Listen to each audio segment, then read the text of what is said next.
Madame, monsieur, bonjour. Bonjour à tous. Nous sommes vendredi, c'est la dernière édition de la semaine de la revue des Grandes Unes. La presse que vous aurez à lire est disponible en kiosque. La nouvelle expression de ce matin parle du Social Democratic Front, la cellule juridique au maquis, c'est le titre proposé par le journal. Simplement pour dire que cette instance avait 3 semaines donc pour rendre sa copie dans l'affaire Joshua aussi, mais plus de 4 semaines donc après, le rapport semble coincé à cause des manœuvres souterraines. C'est ce qu'on apprend en page 3 du journal La Nouvelle Expression ce matin.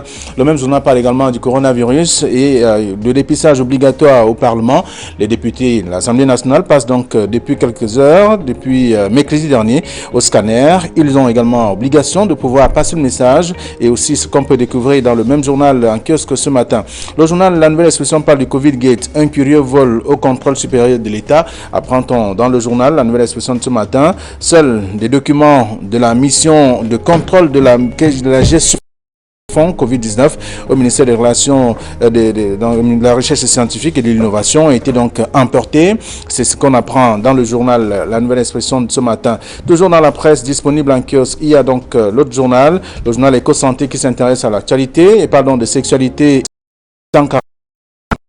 commandé par an, c'est ce que le journal propose ce matin. Le journal fait savoir que d'après les sexologues, un couple devrait donc avoir en moyenne 2 rapports et demi par semaine pour son épanouissement et le bien-être même de chaque partenaire. C'est ce qu'on découvre dans le dossier proposé par le journal de la page 6 à la page 7. On s'intéresse également au fistule obstétrical. Bientôt, un appui à l'hôpital régional de Maroua. C'est ce que le journal nous donne également comme information ce matin. Dans la presse, mutation est disponible. Le journal s'intéresse à la crise anglophone et Covid-Gate. Plaidoyer au féminin, c'est le grand titre proposé par le journal pour dire qu'il y a plus de 20 femmes influentes donc, qui écrivent à l'ONU et notamment au Fonds monétaire international. C'est dans un dossier à lire de la page 10 à la page 11 du journal Mutation ce matin. Mutation parle également d'entreprises publiques. Des gouffres à sous, selon bien sûr le journal, selon le Fonds monétaire international également, qui a mené son enquête et fait son nom et présente son rapport aussi que je vous invite à lire dans le même journal, le journal Mutation toujours. Et puis le du Sahel qui en kiosque s'intéresse à la route Maroua-Kousseri, 220 employés sans salaire depuis 12 mois. C'est ce que le journal nous apprend également. C'est le du Sahel qui révèle donc cette autre actualité, cette autre information ce matin et je vous invite justement à lire. On parle également de la poliomyélite avec les bons points du septentrion dans le processus dans le journal L'Œil du Sahel, pardon. Le journal est disponible en kiosque, surtout comme émergence qui s'intéresse au Covid-19, avec également des manœuvres aussi et également tout ce qu'il y a comme désordre au pays, tous ces éléments, toutes ces crises évoquées par des femmes qui sont réunies pour pouvoir écrire au Fonds monétaire international et donc à plusieurs ONG qui concourent pour notamment la défense des droits des personnes au Cameroun. Tout cela dans le dossier proposé par Émergence en kiosque ce matin. Réalité Plus parle donc des députés impressionnés par les 25 fédérations artistiques et culturelles du ministère de la Culture et des Arts et de la Culture. Il faut donc multiplier le budget du MINAC par 10. C'est ce que le journal propose également ce matin. Je vous invite à lire le dossier en question. Et puis Cameroun Tribune parle de coopération Cameroun-France, vision partagée. C'est ce que le journal nous apprend également dans le grand dossier proposé par le journal Cameroun Tribune. La relation bilatérale, la situation dans la sous-région et notamment les conclusions du sommet de Paris sur le financement des économies africaines au menu donc de l'audience accordée hier au Palais de l'Unité par son Excellence Christophe Guilou et notamment le chef de l'État Paul Biya. Ce sont là des informations que je vous invite à lire dans le dossier proposé par le journal ce matin. C'est Cameroun Tribune. Et puis le soir hebdomadaire parle du nouveau départ avec les nationalistes qui se forment donc en parti unique selon des informations à lire dans le journal ce matin. Vous aurez l'occasion également de parcourir le traitement qui a été réservé à cette autre actualité et d'autres informations continuent dans le journal le soir hebdomadaire. Voilà ce que la presse nous propose ce matin et nos invités sont déjà confortablement installés. Camille, bonjour et bienvenue. Bonjour Fabien Valonongo. Bonjour Georges Séné et bonjour aux téléspectateurs d'Equinox Télévision. Merci d'être là. Georges Séné, bonjour. Bonjour à vous, M. Ndongo. Bonjour aux doyens. Bien évidemment, je salue chaleureusement nos téléspectateurs. Merci. Alors, avec vous, nous allons faire le tour de quelques sujets proposés par les tabloïds. La Nouvelle Expression, par exemple, qui s'intéresse au Social Democratic Front avec la cellule juridique, donc au maquis, c'est le titre proposé par le journal, pour dire que 3 semaines qui avaient été proposées pour cette cellule sont déjà dépassées. Et on parle de manœuvres souterraines qui coïncideraient donc le déroulement de cette opération. Alors peut-être faut-il d'abord revenir sur les tenants de cette affaire qu'on a qualifiée être une affaire qui oppose le premier vice-président de ce parti, le SDF, Joshua Oshie, et le représentant régional du SDF au littoral, l'honorable Ninche, qui reproche à son collègue de parti d'avoir apposé sa signature dans un document de parlementaire qui demandait à ce que certains activistes du côté des États-Unis soient rapatriés du côté du Cameroun du fait des faits qu'ils auraient perpétrés au niveau international. Donc, ce document demandait donc au gouvernement américain de rapatrier ces personnes et M. Ossi avait apposé sa signature sur ce document, ce qui n'avait pas plu du tout au représentant régional du SDF dans le littoral, et il a argué en ce moment que en application des statuts du SDF, l'honorable Georges s'était lui-même auto-exclu du parti en application de ce fameux article que nous connaissons au sein du SDF qui est le 8.2. Il a donc porté cette affaire devant le NEC, le National Executive Committee, qui fait office de la plus grande instance de ce parti, qui règle la majorité des problèmes liés à ce parti. Il était donc inscrit dans ce dernier NEC ce problème entre Joshua aussi et l'honorable Jean-Michel Ninche. Finalement, le NEC a donné sa position. Il fallait que la commission juridique du NEC se penche sur cette affaire, examine les tenants et les aboutissants et livre donc son verdict. Et ce verdict était attendu depuis quelques jours, malheureusement, conformément au délai qui nous avait été rapporté.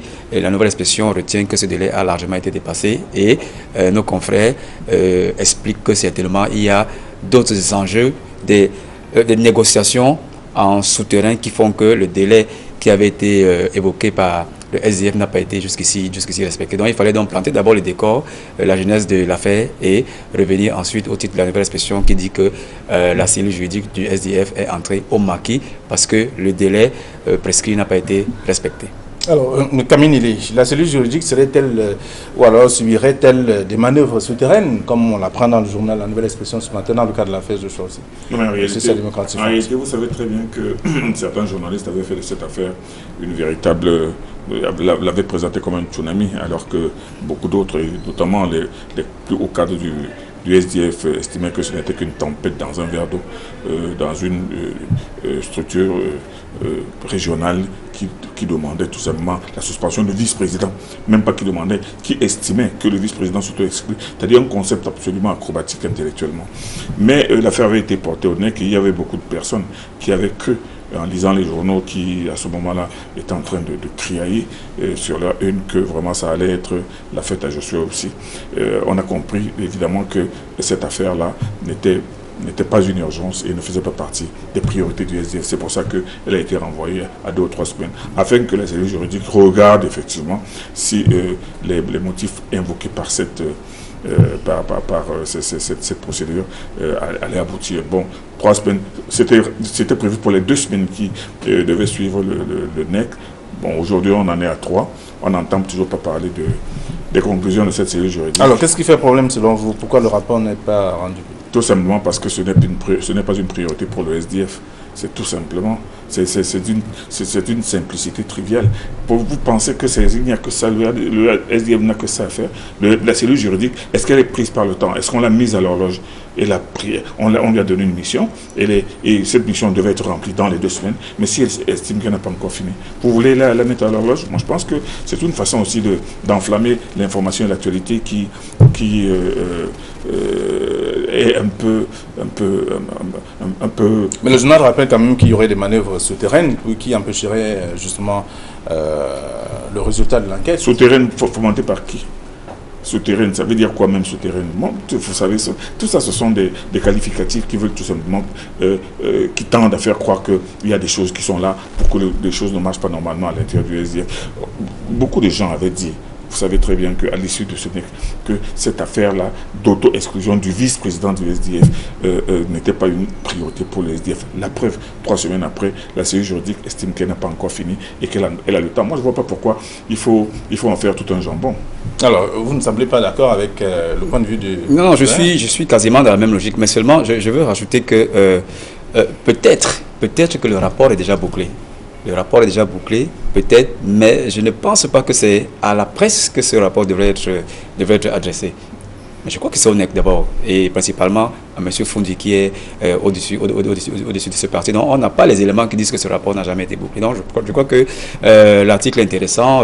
Des tractations sont certainement de se passer à l'intérieur afin que le moment venu, peut-être lors d'un prochain NEC, qu'on rende public maintenant les résultats de cette enquête interne qui a été diligentée au sein du NEC. Mais ce n'est pas à la presse de l'annoncer. Ou alors, peut-être la presse voudrait que avant la tenue d'un prochain NEC, que le NEC tienne peut-être un point de presse et appelle les médias pour leur dire qu'écoutez, nous avons mené notre enquête, voici ce que nous avons conclu, etc. Mais en l'état actuel des informations que nous avons, on ne peut pas tout de suite affirmer de façon péremptoire que la cellule juridique du NEC est au maquis. Alors, et vous savez comment ça se passe parfois quand une conclusion comme celle est attendue et qu'elle n'est pas dans le sens de ceux qui font beaucoup de bruit autour de ça. On dit que non, on a acheté des gens, on s'est livré à des tractations, des manœuvres souterraines et tout ça. Mais quand, par exemple, ça va dans le sens de leur désidérata, on va dire que la justice a triomphé. Donc, cette affaire-là, beaucoup de gens, en rient même quand ils voient ça à la une des journaux en disant mais c'est quoi cette histoire? L'histoire de quelqu'un. Mais la nouvelle expression rappelle simplement qu'il y avait un délai qui n'a pas été respecté. Mais attendez, mais c'est à la presse d'avoir ce délai, c'est à la presse de fixer ce délai, de scruter ce délai. Et de deux, moi je dis que revenons même à la jeunesse. Georges Témé l'a rappelé tout à l'heure. Il s'agit de quoi? Il s'agit d'un groupe de parlementaires camerounais de l'Assemblée nationale. Oui, ça on l'a compris maintenant. Et maintenant, donc, pourquoi estimer que parce que le député Joshua aussi, qui est député de la nation, qui n'est pas seulement député de l'USD, mais député de la nation, estime que les Camerounais qui sont tapis à l'étranger et qui vivent impunément aux États-Unis, qui envoient de l'argent à des personnes sur le terrain, qui tuent les villages, brûlent les écoles et tout cela, et que ces personnes-là, il faut les neutraliser et peut-être même les traduire devant le tribunal. Pourquoi pensez-vous que au Cameroun, il y a des gens qui estiment que cette lettre-là ne devait pas être envoyée au gouvernement, à l'adresse du gouvernement américain ou du Parlement américain, qui lui-même est manipulé par certains lobbies qui font dire à certains de leurs parlementaires que ce qui se passe au Cameroun, c'est un génocide.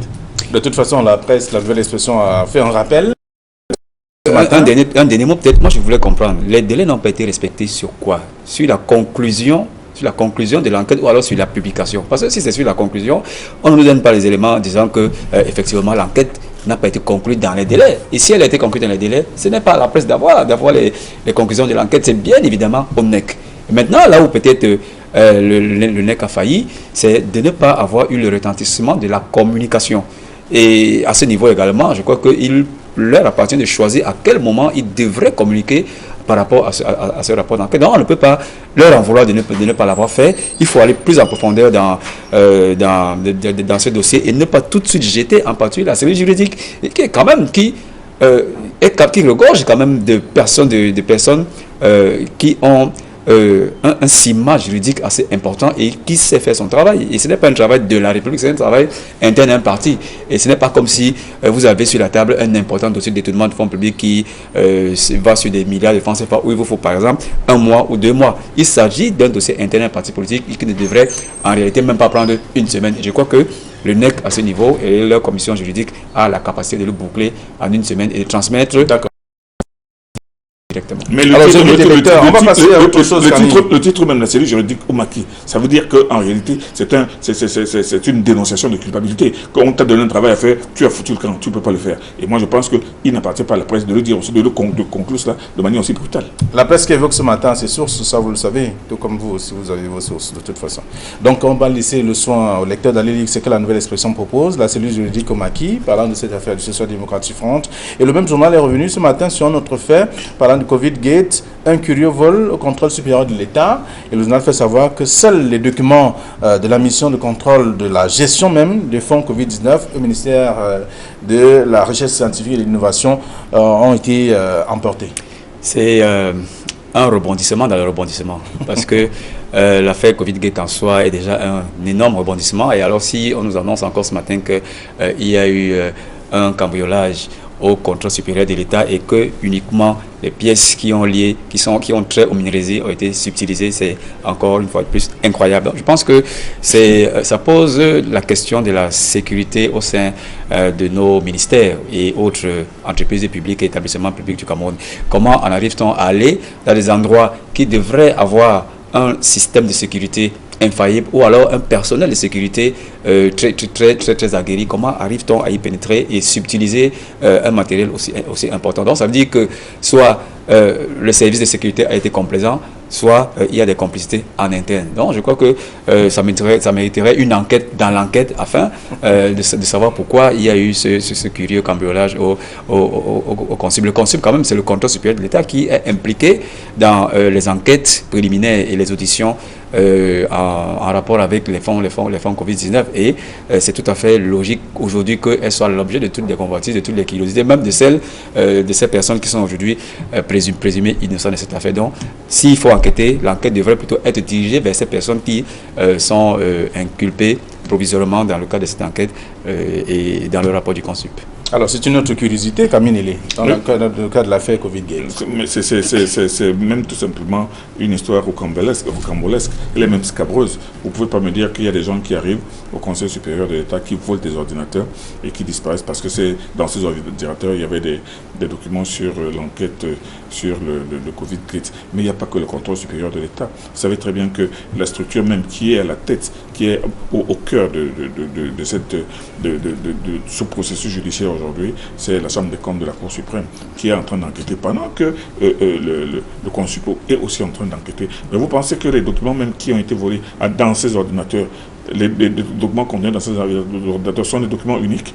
Ce ne sont pas des documents matériels. C'est des documents qui ont été pris quelque part. Il y a des souches. Et puis, bon, ces éléments dont dispose le consul, ce sont les mêmes éléments qui sont à la Chambre des comptes. Moi, je pense qu'on peut se poser des questions sur l'utilité même la substance de ce cambriolage en réalité qui ne mène à rien et qui ne pourra rien dissimuler parce que si ce sont uniquement des ordinateurs qui contiennent des documents qui eux-mêmes existent déjà dans les tiroirs et dans les documents de la Chambre des comptes, ça ne servait à rien. Donc c'est tout simplement un coup d'épée dans l'eau. Oui, un coup d'épée dans l'eau. Voilà. Une tempête dans un verre d'eau, comme on dit souvent. On dit, bon, écoutez, on a volé des documents, mais on a volé les mêmes documents, on va les retrouver aussi bien à la Cour des comptes qu'à la NIF même. Donc parce que le consul n'est pas le seul. Puis il y a aussi la NIF qui est aussi concernée par ces enquêtes. Et qu'est-ce qui dit que ce rapport n'est pas déjà arrivé sur la table de qui de droit? Donc le vol qui a été perpétré au consul ne serait peut-être qu'un épiphénomène de la fébrilité de ces personnes qui sont impliquées dans ce dossier. Mais je crois que le maximum d'informations est déjà allé sur la table de ceux qui sont chargés de prendre la dernière décision. C'est le genre d'élément qu'on qualifie d'écume des vagues. En tout cas, c'est dans le journal La Nouvelle Expression ce matin. Vous aurez l'occasion de lire aussi le traitement de cette autre actualité. Autre chose à lire dans la presse, il y a Mutation qui parle de la crise anglophone et bien entendu du Covid-Gate qui parle féminin. Et là, Émergence ne rate pas l'occasion de revenir sur le même sujet. Et donc, c'est donc une vingtaine de femmes qui se retrouvent pour parler des questions et qui écrivent d'ailleurs aux ONG au niveau international et également au Fonds monétaire international dans le cadre de la gestion même des crises qui secouent le Cameroun en ce moment. Oui, ce sont de fortes têtes, de fortes têtes au féminin qui se sont recoupées dans la capitale économique pour adresser une lettre au secrétaire général des Nations Unies, mais également à la directrice générale du FMI en rapport avec la gestion des fonds Covid. Et nos confrères de Mutation ont titré plaidoyer au féminin. Le plaidoyer est en rapport en ce qu'elles estiment, ces femmes, on peut citer quelques-unes, Alice Com, Edith Kabanwala, etc., des femmes qui sont impliquées dans la vie sociopolitique de notre pays. Voilà, Maximilien Gombe, on pouvait pas oublier celle-là. Elles sont fortement impliquées dans la vie sociopolitique de notre pays et elles estiment que dans le cadre des fonds que le FMI octroie au Cameroun, la facilité et l'agent de crédit de 2017 qui a pris fin en 2020 et qui fait l'objet de ce scandale actuellement, elles estiment que ces fonds devaient être audités et comptabilisés d'abord, avant que le FMI n'accorde une nouvelle facilité au Cameroun, parce qu'actuellement le Cameroun est en train de négocier une autre facilité avec le FMI, mais cette dame donc estime qu'il faut d'abord passer en perte et profit la première étape des facilités et l'agent de crédit qui a eu cours de 2007 en 2020. Et en rapport, effectivement, avec la gestion de ces fonds qui provoquent ce scandale que nous connaissons tous, elle demande ensuite que les personnes dont les noms ont été cités dans ce scandale devraient rendre gorge. Et ce n'est que lorsque ces deux conditions seront remplies que le FMI pourrait conclure un autre accord de facilité et l'agent de crédit avec le Cameroun. Elles ont donc rendu public un communiqué qui pose ces préalables et qu'elles ont adressé à la responsable du FMI, mais également au secrétaire général des Nations Unies. Et voilà. Moi, ce qui attire mon attention dans ces deux lettres, d'abord la lettre adressée à la directrice du FMI, ce sont des dames camerounaises connues pour leur engagement plus ou moins sincère pour les causes politiques et même des droits de l'homme. Mais moi, je constate en lisant cette lettre dans le détail qu'elles disent qu'il y a de l'argent qui a été donné et que le FMI s'apprête à donner encore de l'argent au Cameroun. Et on donne cet argent au Cameroun au moment où il y a vraiment une affaire de détournement grossier qui est en train de défrayer la chronique, ce qui est vrai. Mais elle dit que pendant ce temps aussi, c'est au même moment où il y a des guerres entre dans les régions du sud-ouest, du nord-ouest et de l'extrême nord. Et que l'argent que le FMI s'apprête à prêter au Cameroun, cet argent va pas servir au bien-être des populations, mais il va servir à l'achat des armes qui vont tuer les Camerounais. Moi je dis, autant de mauvaise foi est inacceptable. On ne peut pas dire que des dames comme celles connaissent la réalité du Cameroun, la réalité sociopolitique, la réalité sociétale, la réalité même, la triste réalité de ces guerres qui sont aujourd'hui, qui en réalité ne sont que du grand banditisme. Parce que ce soit le nord-ouest et le sud-ouest, c'est du grand banditisme aujourd'hui. Ce n'est plus une histoire de cause séparatiste. À l'extrême nord, c'est du grand banditisme. Avec des gens qui viennent, qui raquettent, qui pillent, qui enlèvent, qui prennent des bétails, qui kidnappent des gens et qui demandent des rançons. Qui entretient ce grand banditisme? De toute façon, ça c'est un autre débat. Je suis en train de dire que ce n'est pas l'État, de toute façon. Ce n'est pas le gouvernement, de toute façon.